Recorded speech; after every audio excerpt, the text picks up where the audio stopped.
যে ভাবের উদয় হয়ে গেছে, এই ভাবের পরে মোটামুটি 1 ঘন্টার ঊর্ধ্বে আলাপ করে তারপরে এই ভাবের উদয়টা করেছেন।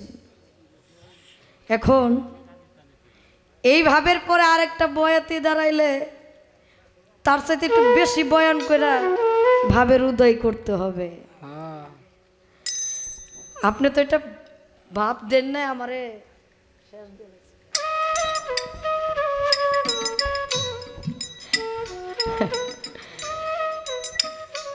তো গান যেমন হোক, আজকে পড়ছি একজন টিক্সের বয়াতির লগে।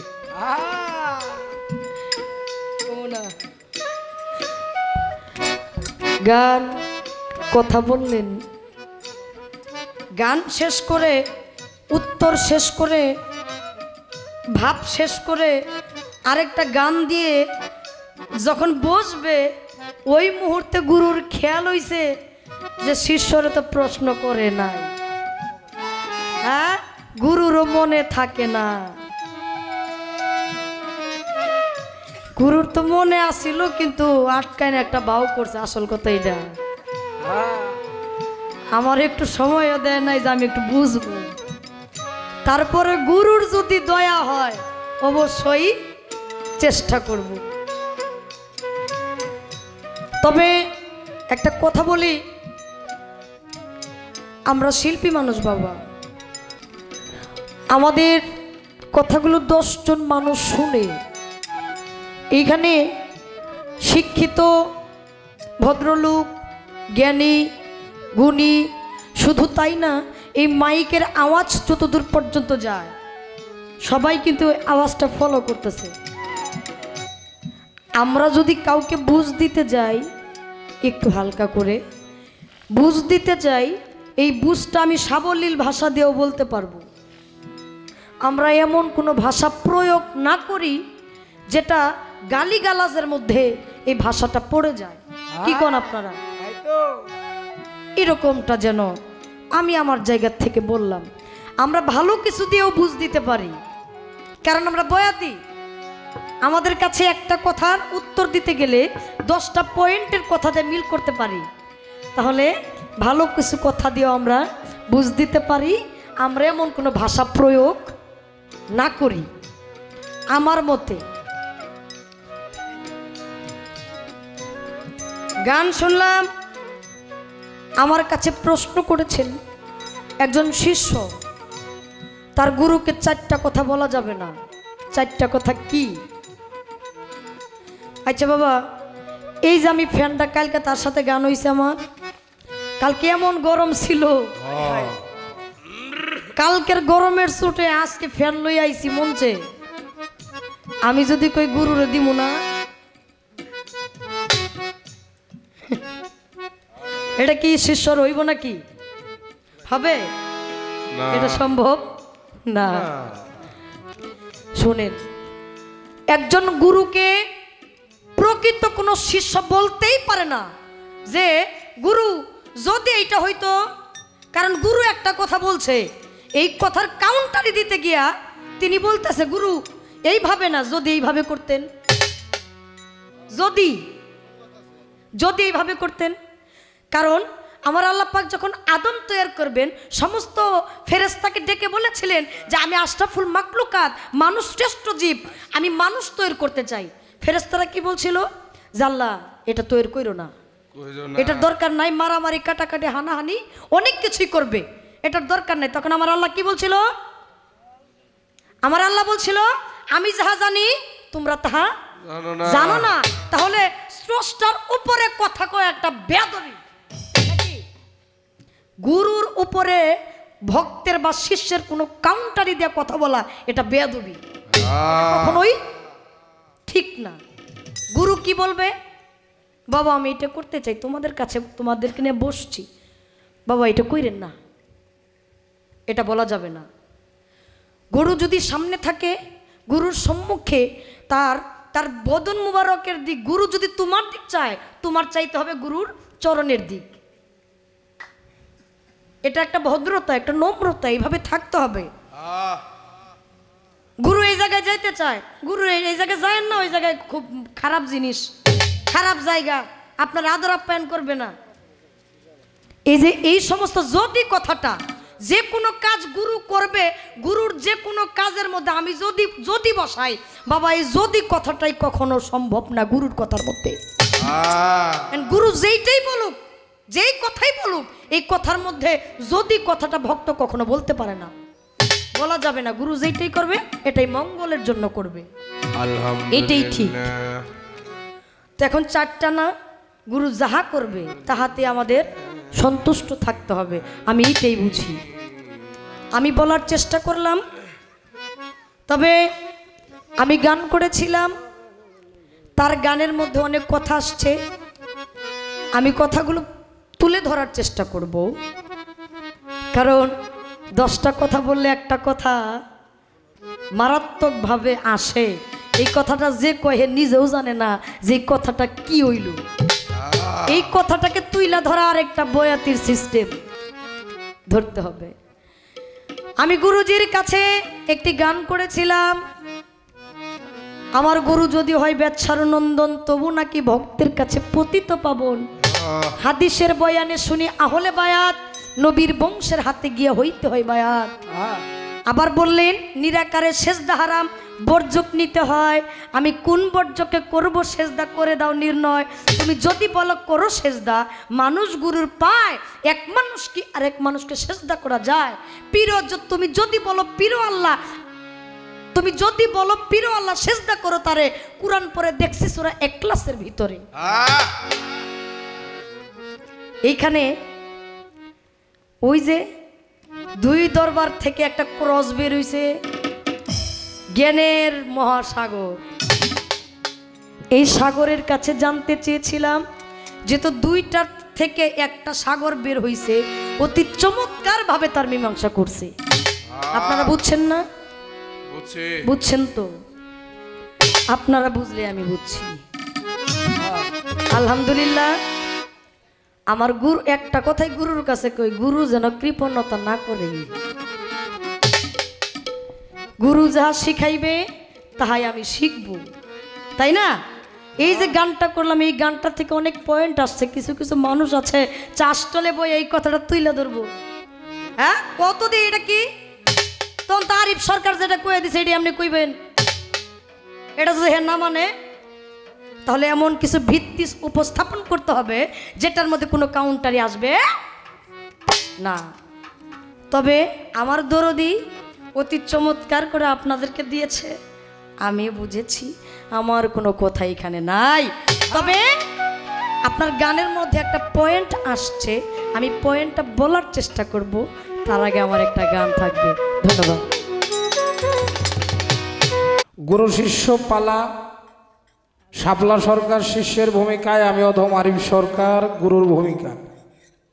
প্রকৃত কিন্তু আমি গুরু না, কিন্তু আমার গুরুর অভিনয় করতে হবে। সাজা গুরু আর বাজা নারী দুইটাই সমান, তাই না? সাজা গুরু বাজা নারী এই দুইটা একই হয়, কেউ কারো চাইতে কম নয়। তারপরেও যদি গুরু কৃপা করে সবই সম্ভব, কারণ গুরু পাঠ যেহেতু আমাকে দিয়ে হয়েছে, গুরু কোনো ব্যক্তি না, গুরু হলো সত্তা, তাই না?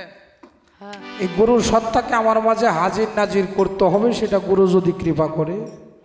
দোয়া দয়া চরণদলি চাই, যতক্ষণ গুরু পাঠ গান করব যেন আমার দ্বারা গুরু নামের কলঙ্ক না হয়। চিকন করেন যেন গুরু নামের কলঙ্ক না হয়। আমি আবারও বলি, আমার মানিজ্যতা আপনাদের স্মরণে দিলাম, আমি যেন আমার শিষ্যকে এপার হতে পার পর্যন্ত নিয়ে যেতে পারি, আমি যেন আমার শিষ্যকে মাছ ধরিতে না ডোবাই, আমি নিজেও যেন মাছ ধরিতে না ডুবে যাই। তাই তো আমি আবার সবার চরণে আমার মানিজ্যত রাখি। জয় গুরু।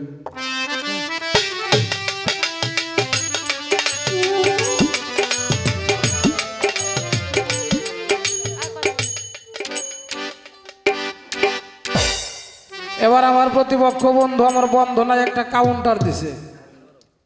হ্যালো বন্ধনায় কাউন্টার কি?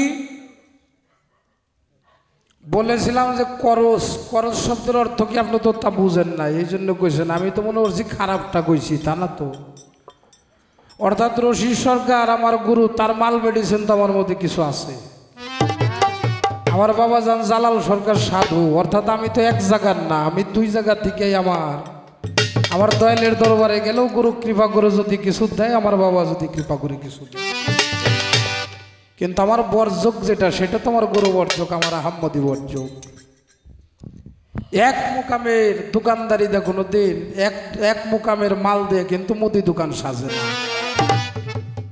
ভক্তর সাবজেক্ট আলাদা, আর শিল্পী সাধকের সাবজেক্ট আলাদা। আমরা যদি সারা রাতে এক সাধকের গান গাই, মানুষ গান শুনবো? একদিন, 2 দিন, 3 দিন, 4 দিনে পরে গোবর যা কয় খালি একটাই কয়, আর চলে না, তাই না? নিত্য নতুন দরকার, যে কারণে আমার কথাটা ছিল। আশা করি অবশ্যই আপনি বুঝেছেন। কয় বর্তমানে পোলাপানরে মাদ্রাসায় পড়তে দেয়, সেখান থেকে শিখায় ভিক্ষা করে, আর মাইক সাইরে ফাঁকে যে কয়, যে কথা কই ডরামু হে কথা কমুকে,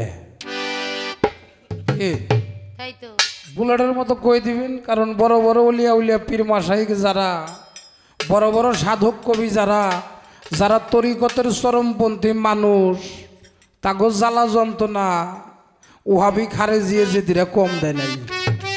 আমার ইমাম হুসাইনরেও তার কল্লা শহীদ করছে কারবালার ময়দানে, তারাও টুপিয়ালা দাঁড়িয়ালা, তারাও নামাজি ছিল, জোহর ওয়াক্তের নামাজ আদায় করছে, আমার ইমাম হুসাইনকে শহীদ করে দেয়।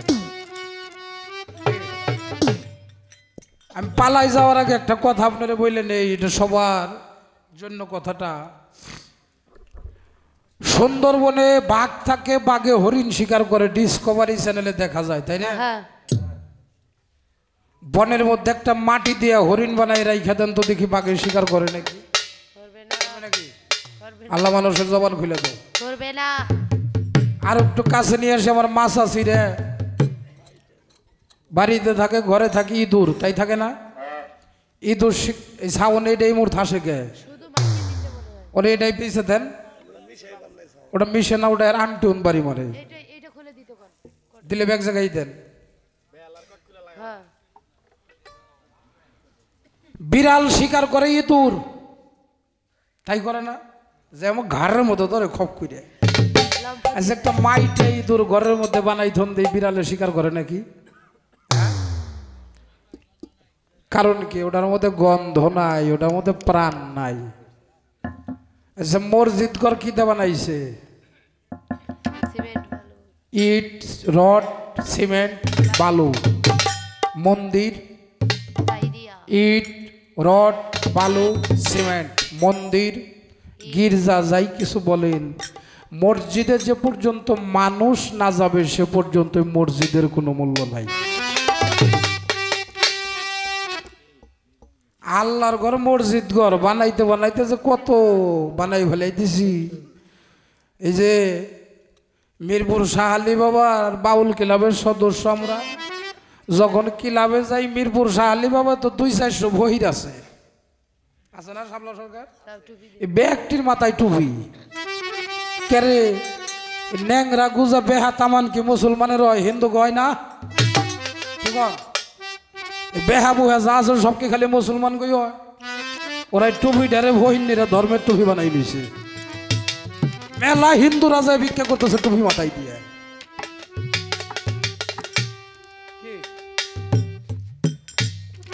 আমরা বর্তমানে হইল এমন একটা অবস্থা হয়ে গেছে, আমার বন্ধু গেছে, খারাপ আছিস না তোরা আজকে মাইকটা বিলে সৌদি আরব গেছে, ও নতুন নতুন যাইয়ে ওই রাস্তার মধ্যে দেখে একটা কোরআনের আয়াত লেখা একটা পিরিশটা বইরে রয়েছে, ও তো হের উঠে এমন সময় দিতেছে। এখন আর একজনে কয় পেড়া তুই পাইলি কি? বিদেশের বাড়ি চুরি টুরি করলো তো একবারে বাংলাদেশে ফেরত পাঠাইও। তো যাই ওইটা হাত থেকে কাইরা নিয়েছে, দেখে আরবিতে লেখা আই লাভ ইউ। আরবিতে লেখা আই লাভ ইউ। আমি বাঙালি, আমি তো বাউ বুঝি না, ভাষা বুঝি না, সময় খাইতেছি।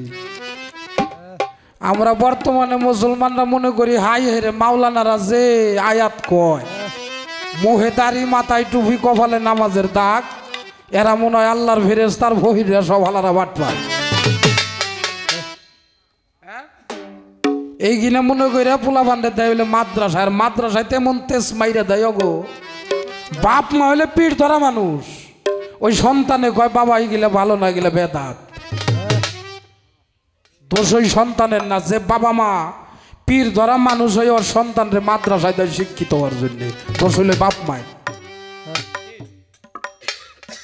বেটা সন্তানরে যদি কোরআন পড়ানোর দরকার বাড়িতে রেখে পড়ামো আমার তরিকতের মাদ্রাসা যেখানে সেখানে দেবো এমন অবস্থা হয়ে গেছে বর্তমান আমাদের তরিকতটা গান গাবের গেলে খালি কয় মেয়েরা গান গাও কথা শুনতে চাই না অর্থাৎ তরিকতের কথাও এখন তাদের কাছে ভালো লাগে না তরিকত জগৎটাই তাদের কাছে কেমন যেন হয়ে গেছে এই তরিকতটা টিকাইতে হবে আমাদের তরিকতটা টিকাইতে গেলে কি করতে হবে প্রত্যেকটা মা বাবার দায়িত্ব তার সন্তানকে একজন কামেল পীর মুর্শিদের হাতে মুরিদ দেওয়ার আপনার সন্তানের যখন 8-10 বছর বয়স হয় পাই ধরে কয়ে যাই আপনার সন্তানদের যে জায়গা ভালো লাগে ওরা দিয়ে দেন মেয়ে হোক ছেলে হোক জীবনে মেয়ে বিয়ে দিবেন টেহা খাল্লি বাল্লি যে ভুলা পিঠ ধরানে ওর হাতে মেয়ে বিয়ে দিবেন না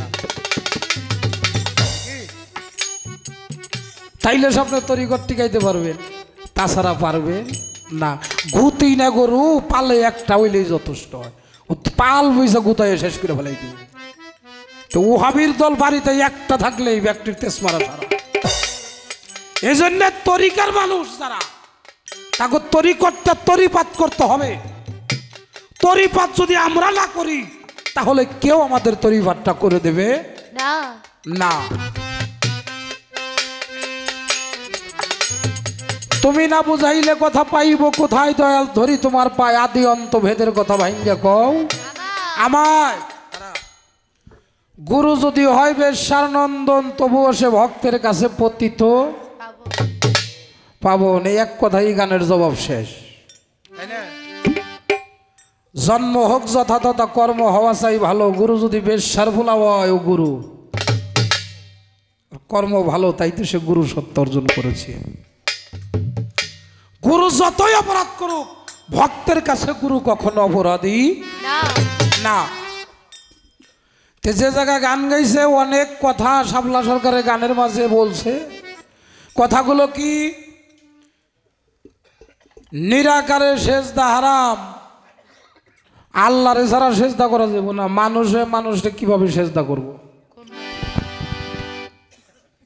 নবীর বংশের হাতের উপরে হাত দিতে হবে নবীর তো কোনো ছেলে সন্তান নাই যা আসলে আগেই তারা মারা গেছে তাহলে আমরা নবীর বংশ পাই কোথায় ভালো অনেক সুন্দর প্রশ্ন ও দয়াল তুমিও মানুষ আমিও মানুষ তুমি কোন গুণে গুরু হইলা আমি কোন গুণে শিষ্য হইলাম এটা তোমার কপাল ভালো তাই তো তুমি শিষ্য হইছাও তুমি শয়তানের কাতারেও যাইতে পারতা যার পীর নাই তার পীর হইল শয়তান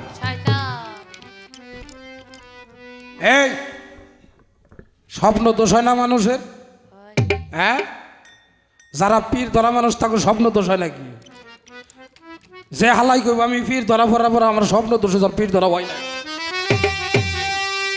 হ্যাঁ ওই নাম ভুল পড়িলে যাবিরে মারা পড়বিরে ভীষণ পেরে ভুইল না মন তাহারে নিরিক বান্দরে দুই নয়নে গুরু বর্জক যতক্ষণ আমার সামনে আছে এমন কোন মায়ের পুত আছে নাকি আমার দেহের ধন চুরি করে নিয়ে দিব আর বর্তমানে যুগ আইসে গেছে হইলে ধর মোবাইল টিপতে টিপতে হাফ প্যান্ট পরে নায়িকারা নাচতেছে দেখতে দেখতে দেখতে দেখতে মোবাইল পরে রয়েছে ও পরে রয়েছে খানিক পর ওর পিসা পয়সা হাজির হয়েছে বাবা উঠ বাবা উঠ তুই ঘুমাস কে সাহেব দেহে হাই হে রে যে নায়িকা গো মোবাইলে দেখছে ব্যাগটি নায়িকা চার ঘন্টা নাচতেছে ও তো নিজের নায়ক হয়ে গেছে গা খাইন্ডে নাচানাচি কইরে এখন ঘরের মাল লুইটা নিয়ে গেছে গা চেতনে দে হাই হাই আমার কি হয়ে গেল রে যারা তরিকতের মানুষ তারা ঘুমায় কেমন করে? যারা তরিকতের মানুষ তারা কি করে? ঘুমানোর আগে অজু করে। অজু করে গুরু নাম নিতে নিতে আহাম্মদি বর্জক, আহাম্মদি বর্জকটা হলো গুরু বর্জক। যার যার দিনে বন্ধুর বর্জকটা নিয়ে আসি তৈয়া শুইয়া চক্ষুটা বন্ধ করে জিকির করতে করতে, আল্লাহ জিকির করতে করতে গুরু ছবি নিয়ে 2 চোখ বইয়া পানি ভরে জিকির করতে করতে ঘুমাই গেছে। ঘুমের তালে দয়াল এসে গেছে, আমার ফাজিল চানা এসে গেছে রে। আইসা গো মুকুল তুই কি চাস আমার কাছে? তুই আমার এত ডাকস? যদি মুকুল চান কয় বাবা আমি তো তোমারে চাই, তাহলে ভক্ত গুরু ভক্তের মধ্যে বৃন্দাবন হয়ে যায়, স্বপ্নের মাঝে লীলা হয়ে যায়। সুবহানাল্লাহ সুবহানাল্লাহ। তাহলে ঘুমাইতে গেলেও এখানে গুরু কর্মর দরকার। নবীর বংশ পাবো কোথায়? নবীর মতে যার মত সে হলো নবীর উম্মত।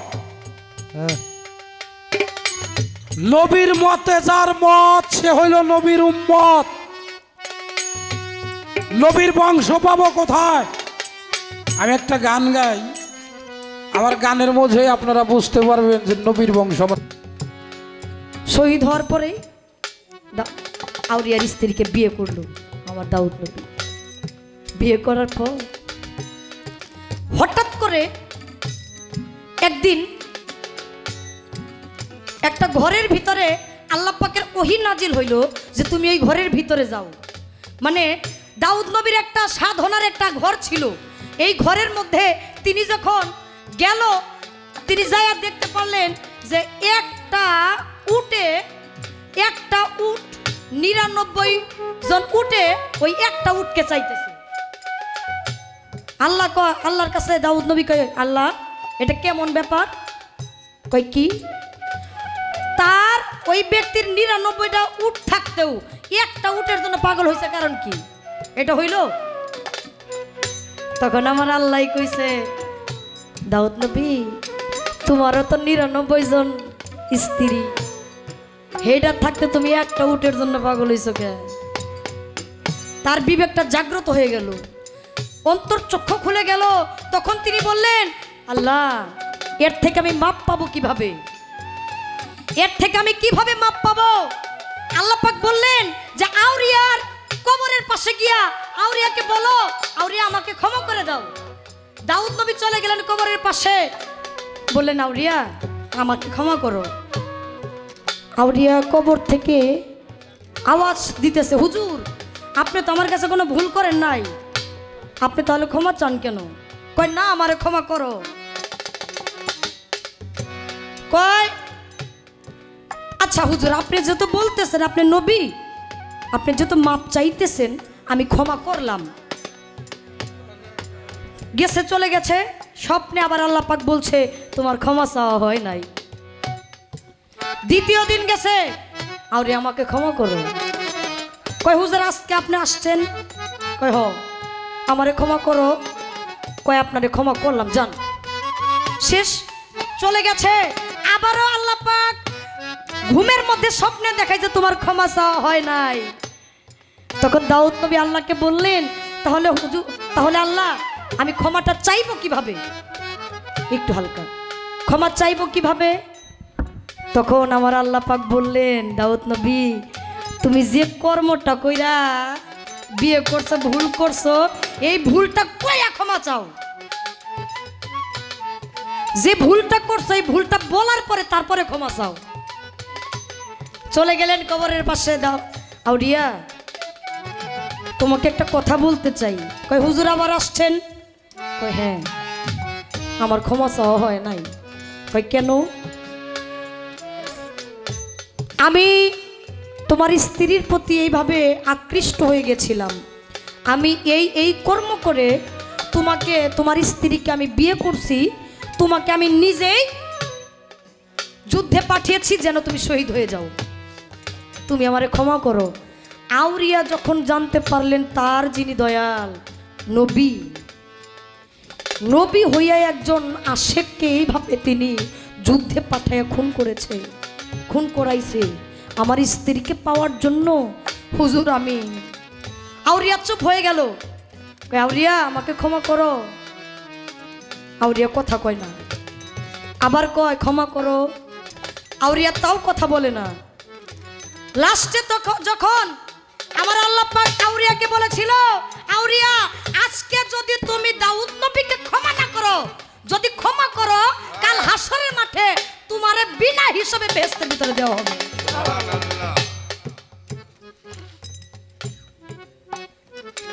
বিনা হিসাবে বেহেশতে দেওয়া হবে যখন শুনলো, আউরিয়া দুইটা নয়নের অশ্রু ছাইরা দিয়া বললেন, হুজুর আমি আপনাকে ক্ষমা করে দিয়েছি।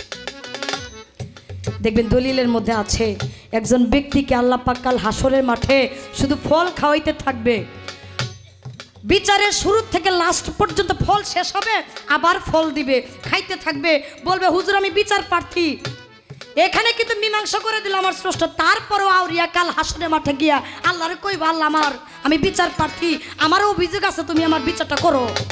আল্লাহ তারে ফল খাওয়াইতে থাকবে, ফল খাইতে খাইতে খাইতে খাইতে যখন বিচারের কার্যক্রম শেষ হয়ে যাবে, আউরিয়াকে নিয়ে ডাইরেক্ট বেহেশতের ভিতরে ঢুকাই দিবে।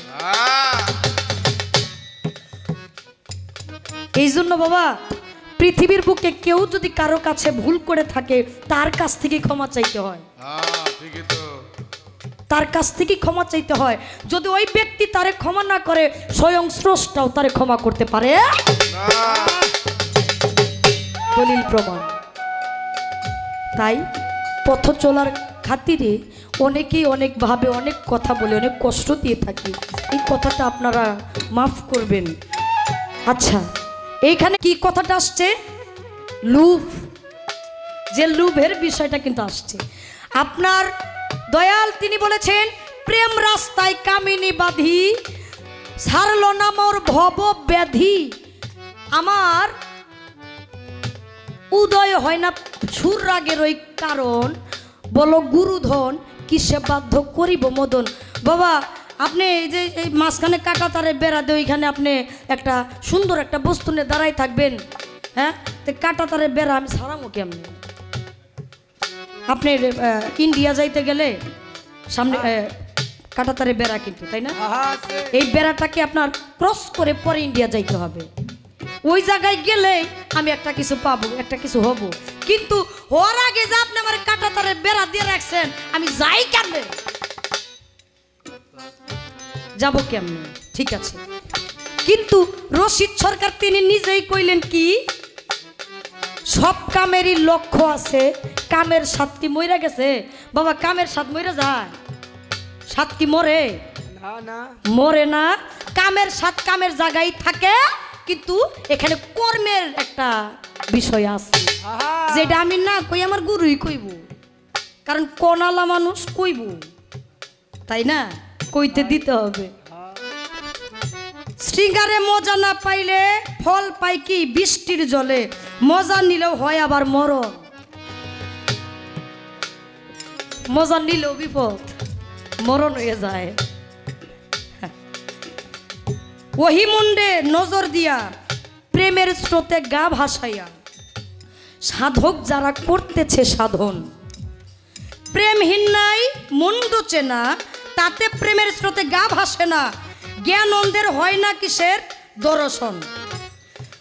সরকার রশিদ কয়, গুরুজি আমার পাহাড় ভাঙ্গা করে সাগর, প্রেমের নাগর 7 রাজার ওই ধন, তোমার দয়া মিশ্র শক্তি দিয়া দাও হে রাস্তা দেখাইয়া, যে রাস্তায় হয় হরণ আর পূরণ। একটা কথা জানা দরকার, কোন রাস্তা? আপনারা অনেক মানুষ কয় এটা বাতি দেওয়ান লাগবো, খালি একটা লইয়া থাকুন লাগবো, কয় না প্রেম নিয়ে থাকতে হবে। তো প্রেমের আগে যে কাম দিয়া রাখছে, এটাই তো পিছারে না, প্রেমে যামো কোন? কিন্তু রশিদ সরকার কইল, যে রাস্তায় হয় হরণ আবার পূরণ, আমার যদি হরণ হয়ে যায়, এই হরণটা আবার পূরণ হয়ে যায়। আমার একটু জানার বাসনা, আমি হরণও করব, আমার পূরণও হবে। সেই কর্মটা কি? এটা আমি কই না, আপনার দয়াল তিনি বলছে। কি বাবা খারাপ লাগে? এটা কিন্তু নতুন একটা কথা। অনেকেই কয় এটা বাদ বাদ দেন লাগবো, শুধু প্রেমে থাকুন লাগবো। প্রেমে থাকলে কিছু কিছু মানুষ কয় যত কাল্লা তত আল্লাহ। তো কাল্লাই যদি না হয় আল্লাহ কইব কেরা? হয়তো খুব ঝামেলা, কইতে গেলেই অনেক কিছু। আচ্ছা আস্তে, আপনার গানের ভিতরে শুনলাম, আগের একটা কথা বললাম, আমার পুরো গানটাকে মেনটেন করে একটা পয়েন্ট আপনার কাছে রাখলাম। আপনার গানের ভিতরে আমি একটা কথা শুনছি, কথাটা হচ্ছে মানুষ গুরু আলীর আগমন। চিনলে না মন গুরু কেমন ধন, তার মানে বোঝা যাইতেছে আলীর আগমন হয়েছে। মানুষ গুরু আলীর আগমন আমার জানার বিষয়। যদি আলীর আগমন হয়ে থাকে, আলী আছে কই? আলী কোথায়? দেখতে পাই না কেন? পাই না কেন দেখতে? কার মধ্যে আছে? কিভাবে আছে? তার সুরত কি, রং সুরত কি, কি কর্ম করলে আলীর দর্শন আমরা পাইব? আর আলী যদি থাকে, এখানে নবী আছে, নবী যদি থাকে আলী আছে, আলী যদি থাকে মা ফাতেমা আছে, ফাতেমা যদি থাকে ইমাম হাসান আছে, ইমাম হাসান যদি থাকে ইমাম হুসাইন আছে। তাহলে পাক পাঞ্জাতন পাঁচজন আছে, আছে না? আমার একটু জানার বিষয়, তারা যদি আগমনী হয়ে থাকে, নবী ছাড়া আলীর আগমন হইতে পারে না। হ্যাঁ, একজন আরেকজনের একজন আইব না, আইলে পাঁচটাই আইব, একজন আসবে না। আমার একটু জানার বাসনা, আপনি বলবেন এই পাঁচজন আছে কই? সুরত কি, কি কর্ম করলে পাবো, তাদের কর্মের বিষয়টা কি, একটু এই জিনিসগুলো আমাদেরকে বুঝাইবেন, আর বেশি কিছুই না। আর আস্তে, আর কি কর্ম করলে আসলে তারে পাবো, আর কার মধ্যে নাইকা, কার মধ্যে থাকে না, আপনি এই জিনিসগুলা বলবেন, আর বেশি কিছু না। প্রেম রাস্তায় কামিনীবাদী, প্রেম রাস্তায় কামিনীবাদী, ছাড়লো না মন ভাব বেধি, উদয় হয় না সুরাগের ওই কারণ, বলো গুরুধর কিসে বাধ্য করিব মদন, বলো গুরুধর কিসে বাধ্য করিব মদন, বলো গুরুধর আমি কিসে বাধ্য করিব মদন।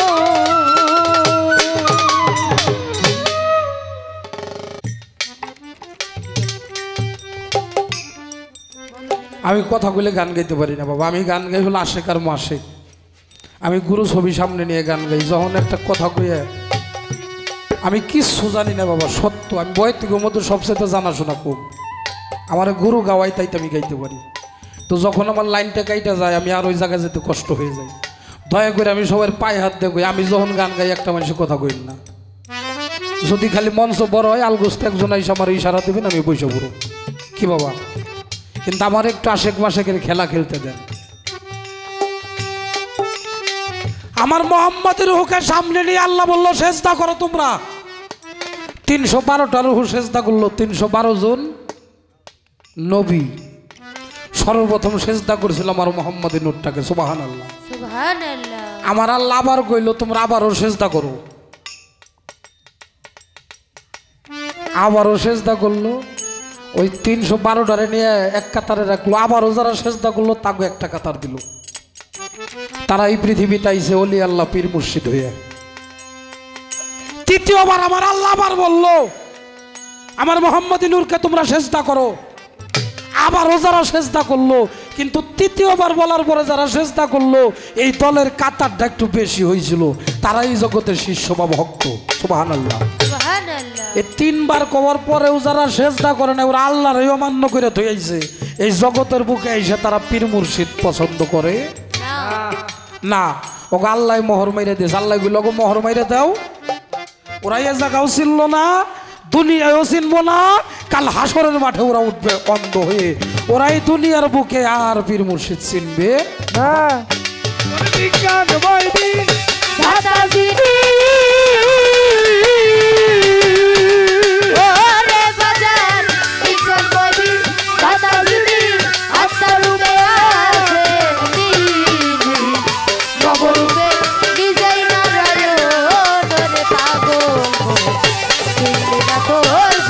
কেমন ধন ওরে দিলি না তোর গুরু কেমন ধন আমার শিষ্য রে চিনলি না তোর গুরু কেমন ধন রেসালত প্রতিষ্ঠা হইল জান্নাতের দ্বার খুইলা দিল মাসে খোয়া রাখে ভক্তের মন ওরে পাগল মাসে খোয়া রাখে ভক্তের মন ওরে পাগল মাসে খোয়া রাখে ভক্তের মন আরে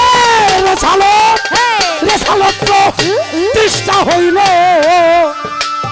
জান্নাতের দ্বার খুইলা দিল আসে খোয়া রাখে ভক্তের মন ওরে পাগল মাসে খোয়া রাখে ভক্তের মন ওরে কিশোরে মাসে খোয়া রাখে ভক্তের মন মাওলাইয়া জারি হইল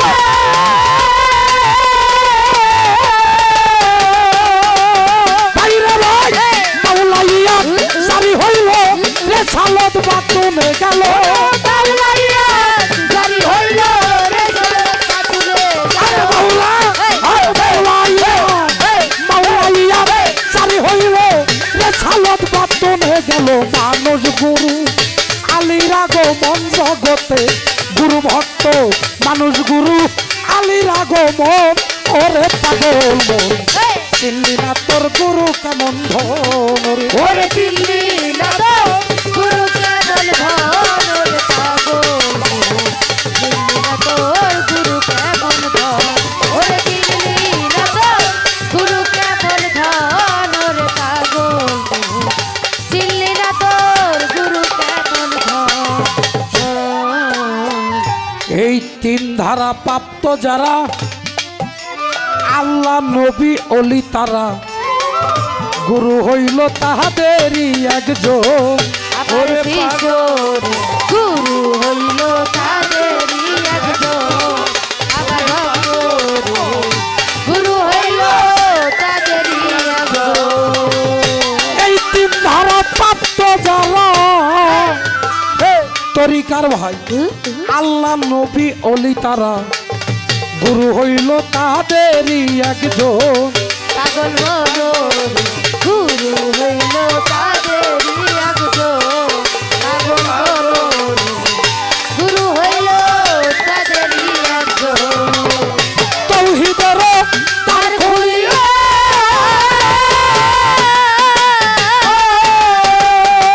শিষ্যরে তৌহিদের তার খুলিয়া রশিদ বলে দেখ না চায়া তার ঘুরিয়া রশিদ বলে দেখনা দয়া তৌহিদের তার খুলিয়া রশিদ বলে দেখ না চায়া একা শোনে বসা রয় চারজন রে ভাবে একা শোনে বসা রয় চারজন ওরে পাগল মন চিনলি না তোর গুরু কেমন ধন ওরে দিল্লি বাবা গুরু কেবল ধন আমার কিশোরে দিল্লি না তোর গুরু কেবল বিজ্ঞানময় বিধাতা যিনি আত্মার রূপে আছেন তিনি নবরূপে নিজেই নারায়ণ অর্থাৎ প্রভু হলো বাঞ্ছা কল্পতরু ভক্তদের যুগে যুগে যুগে যুগে অবতার হয়ে ভক্তদেরকে তরাইতে আসে তাই না বাবা অনন্ত আদি বিধাতা ভালো মন্দের নির্দেশ দাতা রাসূল রূপে করলেন আগমন রেসালত প্রতিষ্ঠা হলো জান্নাতের দ্বার খুইলা দিল আশেক হয়ে রাখে ভক্তের মন আশেক হয়ে রাখে ভক্তের মন রেসালত প্রতিষ্ঠা হলো জান্নাতের দ্বার খুইলা দিল আশেক হয়ে রাখে ভক্তের মন মাওলাইয়াত জারি হইল রেসালত বাতুনে গেল মানুষ গুরু আলীর আগো এই তিন ধারা প্রাপ্ত যারা আল্লাহ নবী অলি তারা গুরু হইল তাদেরই একজন গুরুকে যে মানুষ ভাবে তার ধর্মকর্ম সব রসাতলে গুরু কখনো মানুষ হয় না রে গুরু কখনোই মানুষ হয় না মায়ের গর্ভে সন্তান হয় না, 15-20 বছর হয়ে গেছে, বিয়ে হয়ে গেছে, মার গর্ভে সন্তান নাই। আমার ভকুরহাটি দরবার, আমার জালাল চান্দের দরবারে যা, আমার ফাজিল চান্দের দরবারে এসে কয়, মালিক রে, কত মসজিদ মাদ্রাসায় কত মানুষই করলাম, আজ 15টা বছর গেল, আমার গর্ভে কোনো সন্তান আইলো না। তুমি তো আল্লাহর বন্ধু, আল্লাহর আউলিয়া, তোমার দরবারে আমি আসছি, তুমি তোমার বন্ধুর একটু কয়ে দাও, তোমার আল্লাহ জানে আমার গর্ভে একটা সন্তান দেয়। ওই আল্লাহর আউলিয়া মালিক রে কয়, মালিক রে, তোমার একজন বান্দা আইছে আমার কাছে। আল্লাহর হইল বান্দা আর ওলি আল্লাহর হইল আশিক।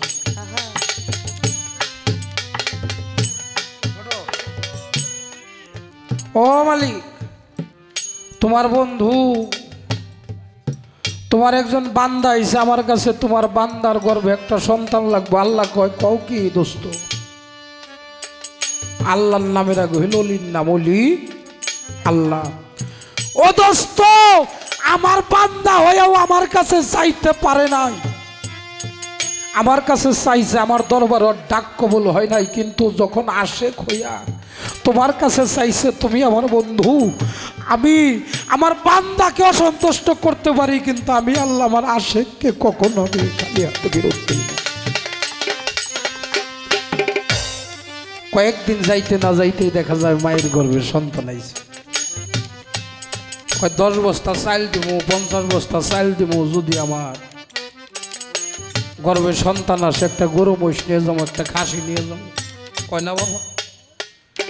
আল্লাহর বন্ধু কাকে বলে? নবীর বংশধর কারা? নবীর বংশধর যারা পীর মুর্শিদ ওলি আল্লাহ, তারা। নবী হলো নিত্য নতুন পয়দা করনেওয়ালা, নবী হলো নূরান নবী। নূর শব্দের অর্থ হলো আলো। কিছু মানুষের মধ্যে আছে আলো, সব মানুষের মধ্যে আলো আছে, কিন্তু কোনো ঘটে বিকাশিত কলি, কোনো ঘটে চাপা কলি। নবীর নূরকে যারা রক্ষা করতে পারে তারাই নবীকে মানে। নবীর নূরকে যারা ধরে রাখতে পারে, যারা নবীকে বাঁচিয়ে রাখতে পারে, তারাই নবীর বংশধর হইতে পারে। নবীর বংশধর কারা? ওলি আল্লাহ পীর মাশায়েখ যারা। লালন সাইজি বলেছে, যিনি মুর্শিদ তিনি রাসূল, এ কথা নয় কোনো বল, খোদা সে হয়, এ কথা লালন কয় না, আল্লাহর কোরআনে। গুরুকে কখনো মানুষ ভাবা যাবে না বাবা।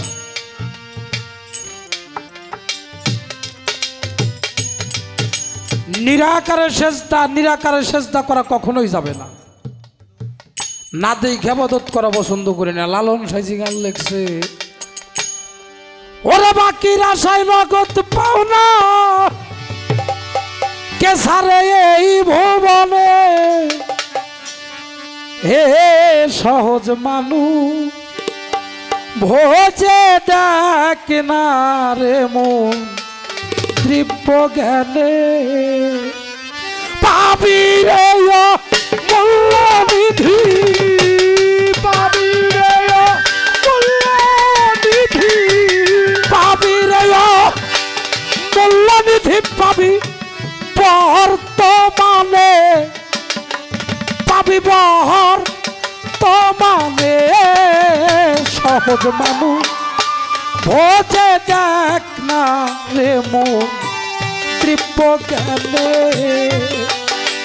সহজ মানুষ ভোজে দেখ না রে মন, তৃপ্ত জ্ঞানে, পাবি রে মূল্যনিধি, পাবি রে মূল্যনিধি, বর্তমানে, পাবি বর্তমানে, সহজ মানুষ ভোজে দেখ না রে মন, তৃপ্ত জ্ঞানে, সহজ মানুষ ভোজে দেখ না রে মন।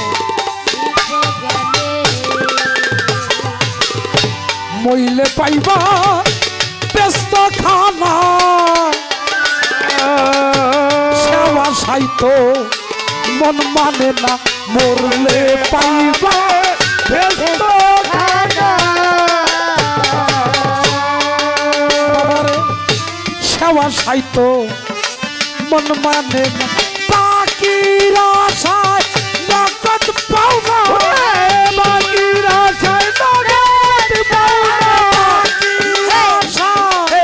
বাকির আশায় নগদ পাও না কে সারে এই ভবনে কে সারে এই ভবনে সহজ মানুষ ওজে দেখ না রে মন দিব্য জ্ঞানে সহজ মানুষ মইলে পাইবা ব্যস্ত খানা সেবা সাইতো মন মানে না বাকির লোভে নগদ পাও না কে সারিব এই আস্তে খারাপ বাবা শোন ওয়াজে গেলে নগদে বেচতে পাঠাই দিতেছে হ্যাঁ হাই হেরে আমাকে এলাকায় তো এইরকম মসজিদে গেছি একদিন এখন যাই না এখন ওরা পাক পাঞ্জাতন সম্বন্ধে কথা টথা কয় না গুরু মুর্শিদের কথা কয় না গোসাইতে আমার গানই বলো কারণ যে আমার পীর মুর্শিদের কথা কইব না আমার আহলে বাইতের কথা কইব না ওর আমি যাবো তুই আমারটা কর আমি তোরটা করুম হ্যাঁ কয় মরে গেলে ব্যস্ত দিব ব্যস্তের মধ্যে দিব হইলো হুর হুর হইলো মেয়ে মানুষ এক একটা পয়সা বলারে দিব 70টা কইরে হাই হেরে এটার জ্বালাই ঘর ছাড়ি আর 70টাই 70 বলতে টান দিলে না ছিঁড়ে ফিরে ফেলাই দিব হ্যাঁ যেই মেয়ে মানুষের জন্য না তোমরে ব্যস্ত বাইর করে দিল আর হেই হুরের আশা কইরা জান্নাতের আশা কইরা আমি নগদ পাওনা ছেড়ে দিতেছি আরে ওরে বোকারে গুরু মুর্শিদের দরবারে যায় দেখেন দেখি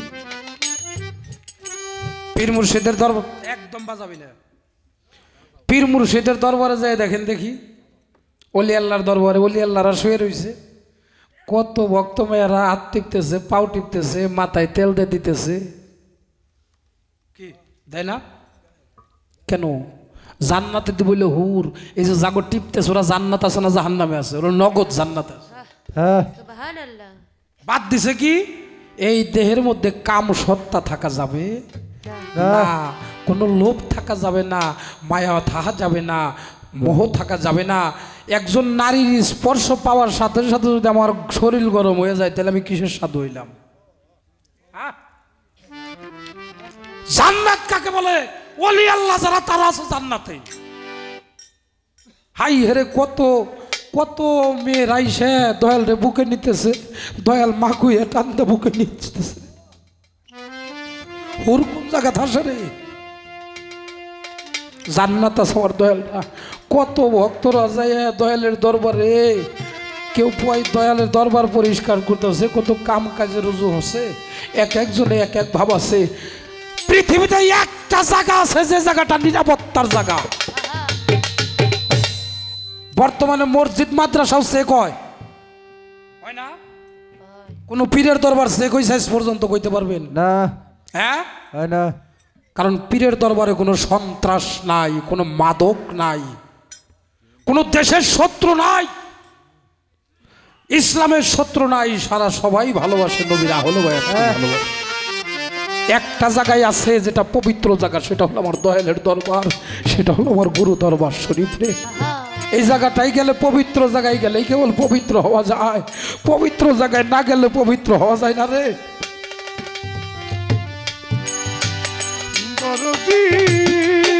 আমার